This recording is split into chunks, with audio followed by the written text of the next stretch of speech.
today's got me wanting to share a song with you and teach you a song which you can take with you and use throughout, just throughout, because this is a love song. It's a I love myself so much, because love starts within. And right now in our lives, self-love is the most important thing. I know that because we're moving and transitioning into all kinds of things on this earth. And we are of the earth. We are in the earth, excuse me, but we're not necessarily of it. So our spiritualness comes from within. And when we talk about ourselves, we have to talk about ourselves in a positive way. When we find ourselves saying, I'm so tired, add something to that. But I'm about to get some rest so I can feel better. I feel so down, but I'm going to get myself up because I don't want to stay here. That's self-love to me, you know? Self-love is also looking at yourself in the mirror instead of thinking about all these things that have come up since we've been in this world. We think about, I'm grateful. I'm grateful to be here, and I'm thankful for all that I see because that means that I'm still here. And I can love myself as I am, right? Does anybody know what I'm talking about? Yes. Yes. When I love me, then I love you. And when you love you, you can love me. That's what this song is all about. Because, see, if I can't love me, I can't love you. And since I'm you and you're me, then we say that to ourselves. See, when you sing this song and you look in the mirror and you sing it, you're singing it to yourself. Because when I love myself so much, I can love you so much that you can love you so much so that you can start loving me. And I love myself so much that I can love you so much that you can love you so much that you can start loving me. That makes sense? Yeah. I love that. And it goes like this. And when you get it, pick it up and start singing with me, okay? I love myself so much that I can love you so much that you can love you so much that you can start loving me. I love myself so much that I can love you so much that you can love you so much that you can start loving me. I love myself so much that I can love you so much that you can love you so much that you can start loving me. I love myself so much, hey, that I can love you so much that you can love me so much, and you too, that you can start loving me. Now you sing it. Let me see. You got it? Yeah. Got it. Okay, let's sing it again. I love myself so much that I can love you so much, hey, that you can love me so much that you can start loving me. Let's lift the vibrations. You know, if you came in here a little down, be up right now, because we're here. Yes. We're grateful, we're joyful, and we're about to hear this young, beautiful man over here tell us about ourselves. So what's better than that? Nothing better than that. All good. Thank you. Well, a little bit for those that do not know me for the first time. I was able to go back to the 18th century, maybe 17th, on my mother's father's paternal side and maternal side. My father, I was able to go back to the 14th century on his paternal side. They were slave owned. And but on his maternal side, the 18th century to Jean-Jacques Dessalines. So I found, as an investigative news reporter in Chicago, a person who's been in recovery from alcohol for 32 years. That's what saved me. My government name, as y'all say, is Denise Villavasi. I asked my father, how do a black woman get a name? He told me to go to this little town in St. James, Louisiana, called Welcome. Me and my brother laughed at him. Well, how do we just ask anybody? Anybody.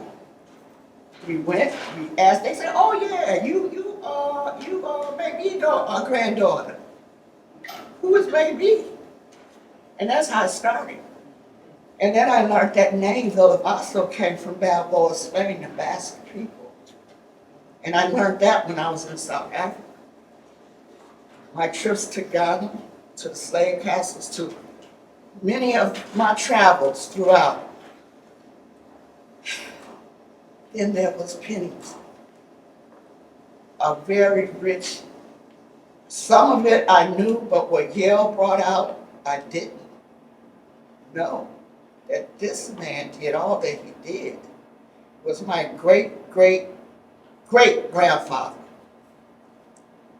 In his book, he said, I have no doubt that in a future generation, someone will add to this tract, which was his book, The Fugitive Blacksmith.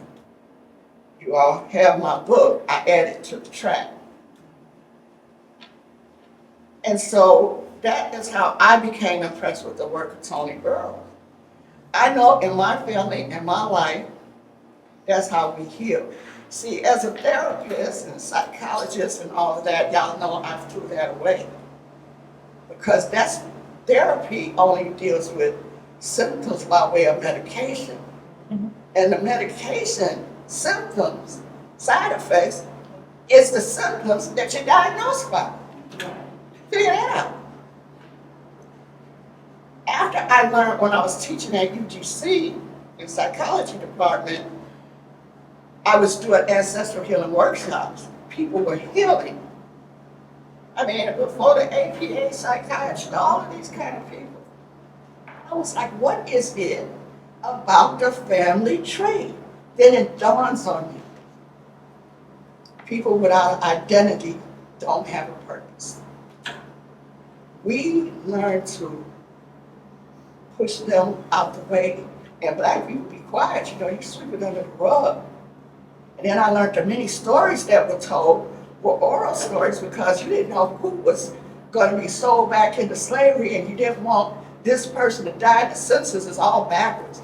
You got to be able to go deeper, and which I'm sure he will share with you.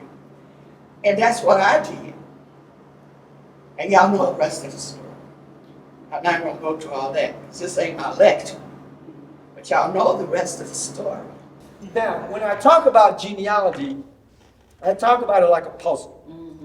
So when you have that box of 500 pieces and you put it out on the table, it looks like nothing's related to anything. And that's kind of like how genealogy is. We don't either know anything about our family, or we know a little bit here and a little bit there, but we can't put it all together. Right.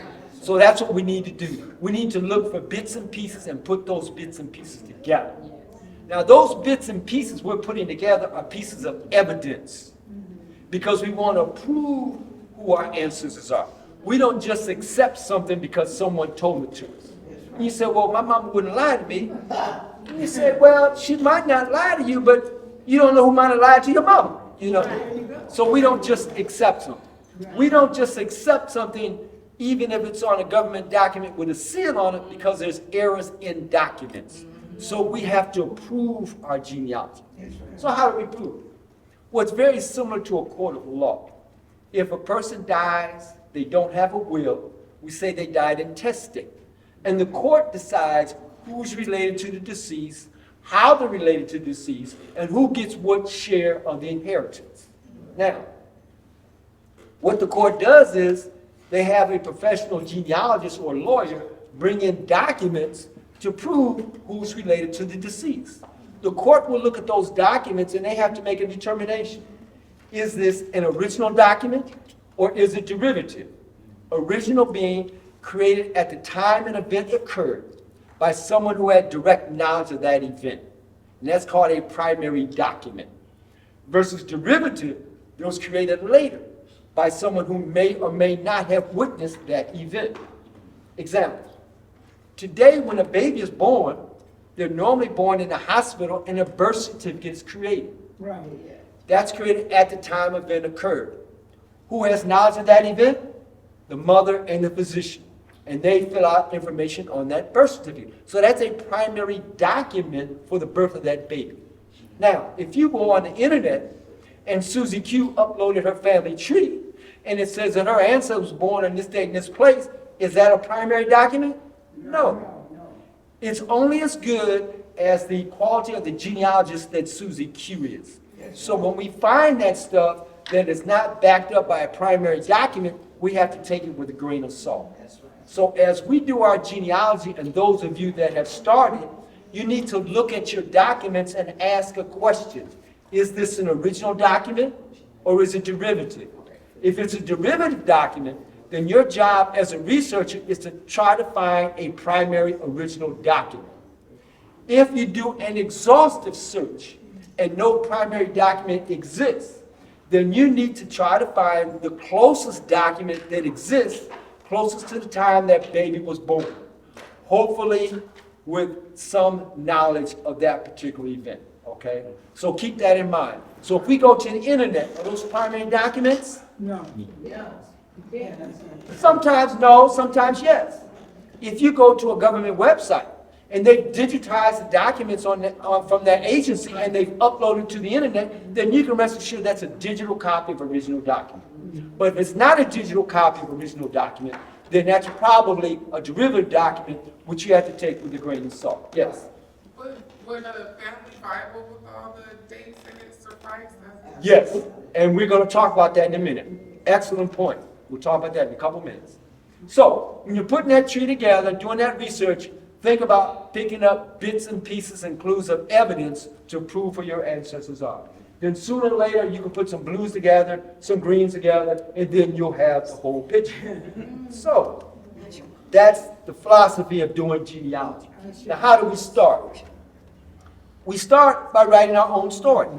We're the first link in our family tree. So you start by writing your autobiography. You sit down and write about where you were born, who lived with you. Did you live in an extended family household with aunts, uncles, and grandparents? Were you a single, was your parent a single mother or single father raising you? Did you go off to visit family members? If you did, where did they live? Did family members visit you? What was your first job? Where did you go to church? Where did you go to school? All those things about your life that you know, but you haven't written down. Now, who in here has already started doing their genealogy already? 1, 2, 3, 4, 5. You don't count. All right. So about half the people in here have already started, right? Have you all written your autobiography already? A little bit. Little bit. Okay, all right, good. Just make sure you need to do that. Because once you die, and your kids and your grandkids inherit your research, first thing you're going to do is look for something about you, and there's not going to be anything there. My question is very simple. What's the most intriguing thing that you use to get some information on someone's DNA or genealogy information? Well, quite a few things. One, just off the top of my head, for every county, there's at least one county history, which gives you the history of that county. Mm-hmm. In this area, I was talking about Fayette County, Pennsylvania. Was looking through a new county history. There was an original county history, then there was revised county history. The original county history only indexed the prominent people in that county. The revised county history indexed everybody that was in that original county history. Found an ancestor in there. And when I found the ancestor in there, not only did it list his name, but it listed that he fought with Commodore Perry in the Battle of Lake Erie, which is the most famous naval battle this country has ever had. It's when the entire British fleet was captured for the first time in world history. I found out from reading that and getting his records from his participation in the War of 1812, it verified that he did fight in that, and his paper that he filled out to try to get his bounty. At that time, they didn't have money to give pension. They gave him land. And he got 160 acres in Illinois. In his application, he writes in there that he served on Perry's flagship, the Brig Niagara. Not only that, there's a flotilla of tall ships that leaves the East Coast and comes down the Great Lakes into Chicago. And one year, the Brig Niagara came to Chicago. And so I was able to go downtown and see that vessel that my ancestors served on. And when I got there and I told them that I wanted to take a tour, they said, well, I'm sorry, the tour stopped at 5 o'clock and it's like 5:30. I said, my ancestors served on this vessel. He said, yeah, good story, buddy. And then I pulled out the document and showed him. He said, oh, wow, come on aboard. Gave me a private tour, you know.